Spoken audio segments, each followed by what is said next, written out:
ప్రపంచంలోని అత్యంత ఎత్తైన రైల్వే వంతెన మన భారతదేశంలోని చినాబ్ నదిపై నిర్మించబడింది. దీనిని సాధించడంలో శాస్త్రీయ విజ్ఞానం, ఇంజనీరింగ్ నైపుణ్యం, అద్భుతమైన దీక్ష అంతా కలిసి పనిచేశాయి. అయితే ఈ వంతెన వెనుక 17 ఏళ్ల పాటు నిబంధనతో పనిచేసిన ఓ మహిళా శాస్త్రవేత్త ఉన్నారని మీకు తెలుసా? ఆమె పేరు doctor G Madhavi Latha. IISc professor గా పనిచేస్తున్న ఈమె జీవితం, పరిశోధన, పట్టుదల అన్ని కలిసి చినాబ్ వంతెన నిజంగా భూమిపైకి వచ్చేందుకు కారణమయ్యాయి. మరి చినాబ్ నది మీద నిర్మించిన వంతెనను ప్రధానమంత్రి నరేంద్ర మోడీ ఇటీవల జాతికి అంకితం చేశారు. ఈ వంతెన సంబంధించిన అనేక ఆసక్తికరమైన విషయాలు మొన్నటి నుంచి మీడియాలో ప్రధానంగా కనిపిస్తున్నాయి. ఈ వంతెనకు సంబంధించి అనేక విషయాలను జాతీయ మీడియా ప్రముఖంగా ప్రస్తావించింది.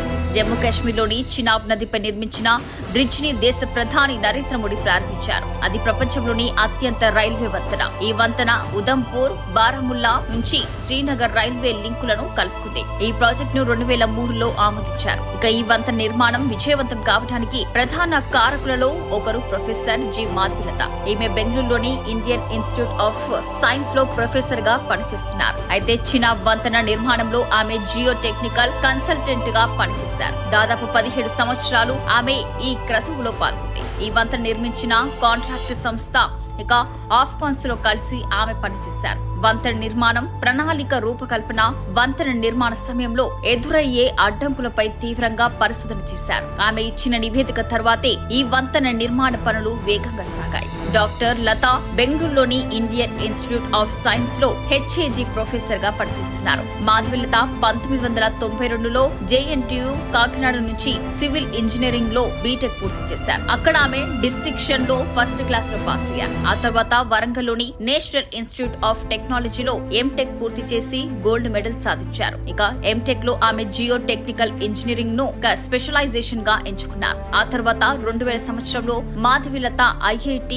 మద్రాస్ నుంచి జియో టెక్నికల్ ఇంజనీరింగ్ లో డాక్టరేట్ పూర్తి చేశారు. ఆ తర్వాత ప్రొఫెసర్ గా స్థిరపడ్డారు. ప్రొఫెసర్ గా పాఠాలు బోధిస్తూనే పరిశోధకురాలిగా ఆమె తన ప్రయాణాన్ని మొదలుపెట్టారు. ఆమె చేసిన సేవలకు గాను 2021లో ఇండియన్ జియో టెక్నికల్ సొసైటీ మాధవిలతను ఉత్తమ మహిళా జియో టెక్నికల్ పరిశోధకురాలిగా గుర్తించింది. ఆమెకు అవార్డు అందించింది. 2022లో మన దేశంలోని స్టీమ్ లోని టాప్ 75 మహిళలు మాధవిలత కూడా ఉన్నారు. ఇక చినాబ్ వంతెన నిర్మాణంలో ఇక స్థలాకృతి, వాతావరణ పరిస్థితులు వంటివి సవాల్ విసిరాయి. అయితే వాటన్నిటిని డాక్టర్ లతా బృందం అధిగమించింది. ప్రకృతి ప్రతికూలతలను అధిగమించడానికి డిజైన్ యాజ్ యు గో విధానాన్ని మాధవిలత బృందం అవలంబించింది. ప్రారంభ సర్వేలలో స్పష్టంగా కనిపించని ఇక పగుళ్లు ఉన్న రాళ్లు, అంతర్గత మార్పులు, వివిధ రాతి లక్షణాలు వంటి భౌగోళిక పరిస్థితుల ఆధారంగా ఆవిష్కరణలు చేయడం డిజైన్ యాజ్ యు గో ప్రధాన లక్షణం. ఈ విధానం అవలంబించింది. ఇక డాక్టర్ మాధవిలత బృందం